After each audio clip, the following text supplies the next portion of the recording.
ଜୟ ଜଗନ୍ନାଥ ଫେଣି ଆଉଟ୍ ନୂତନ out face ସବୁ ସବୁକିଛି ମନୋରଞ୍ଜନ ମାହାତ ଗଣେଶ ଆଜି ଶିବ ମନ୍ଦିର ଗୋଟେ ଅଛି ଭଲ ମନ୍ଦିର ଦେଖିନି କେଉଁ ମନ୍ଦିର ଏଇଟା କେଜାଣି ଶିବ ମନ୍ଦିର ନା ଏଇଟା ମହାବୀର ମନ୍ଦିର ମାନେ ହନୁମାନଙ୍କ ମନ୍ଦିର ମୁଁ ଜାରି ରହିଛି ଚେଷ୍ଟା ପ୍ରଚେଷ୍ଟା ଆପଣଙ୍କୁ ଆସିବାର ସେମିତି ଜାରି ରହିଥାଉ ମନୋରଞ୍ଜନ ମାହାତ ଗଣେଶ ୟୁଟ୍ୟୁବ୍ ଚ୍ୟାନେଲ୍ ମାଲତୀ ପାଟପୁର ଏଇଟା ସାଙ୍ଗମାନେ ହନୁମାନ ମନ୍ଦିର ଆଉ ସେପଟେ ସ୍କୁଲଟା ଅଛି ଶ୍ରୀକ୍ଷେତ୍ର ଉଚ୍ଚ ମାଧ୍ୟମିକ ବିଦ୍ୟାଳୟ ସ୍କୁଲଟା ଅଛି ଏପଟେ ହନୁମାନ ମନ୍ଦିର ମନ୍ଦିର ହନୁମାନ ମନ୍ଦିର ଯାଇପାରିବିନି ଦେଖନ୍ତୁ ହନୁମାନଙ୍କ ମନ୍ଦିର ସେ ଭିତରେ ସେପଟେ ଅଛି ଆଉ ଏପଟେ ସାଙ୍ଗମାନେ ମୋର ପଛପଟା ଅଛି ଗଛପତ୍ର ଗଛପତ୍ର ଅଛି ଆଉ ଦେଖନ୍ତୁ ଚ୍ୟାନେଲକୁ ନା ସବସ୍କ୍ରାଇବ୍ କରିଦେ ଭିଡ଼ିଓ ନ ଆସିଲେ ଲାଇକ୍ କରିଦେ କମେଣ୍ଟ ହନୁମାନ ମନ୍ଦିର ଯାଉଛି ଭଲ ମନ୍ଦିରଟେ ମାନେ ଚାରିଆଡ଼େ ପୋଖରୀ ଗୋଟେ ଅଛି ପୋଖରୀ ଦେଖିପାରୁଥିବେ ପଛପଟେ ପୋଖରୀ ସାଙ୍ଗମାନେ ଆଉ ଜାରି ତ ରହିଛି ଚେଷ୍ଟା ପ୍ରଚେଷ୍ଟା ଆପଣଙ୍କୁ ଆସିବା ସେମିତି ଜାରି ରହିଥିବ ମନୋରଞ୍ଜନ ୟୁଟ୍ୟୁବ୍ ଚ୍ୟାନେଲ୍ ଆଉ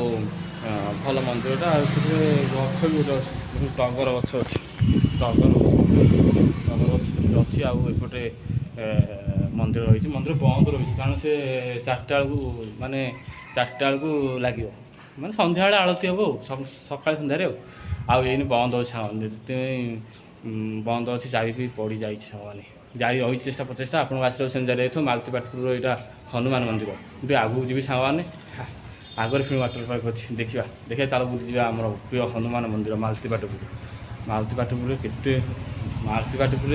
କେତେ ହନୁମାନ ମନ୍ଦିର ମାଲତୀ ପାଟପୁରରେ ଭଲ ଆଶା ବୁଲିଯିବା ହନୁମାନ ମନ୍ଦିର ମାନେ ଜାରି ରହିଛି ତ ଭଲ ଚେଷ୍ଟା ପ୍ରଚେଷ୍ଟା ଆପଣଙ୍କୁ ଆସିବା ସେମିତି ଜାରି ରହିଥାଉ ଆଉ ମନ୍ଦିର ଦେଖେଇଲି ଚାରିଆଡ଼େ ଆପଣଙ୍କୁ ତେଣୁ ଜାରି ରହିଛି ରାସ୍ତାଟା ଏପଟୁ ଯଦି ଦେଖିବେ ଏଇଟା ରାସ୍ତାଟା ହେଉଛି ସମାନ ରାସ୍ତାଟା ଆଉ ଏପଟେ ମନ୍ଦିରର ଯେଉଁ ଫାଉଣ୍ଡେସନ୍ ଥିବେ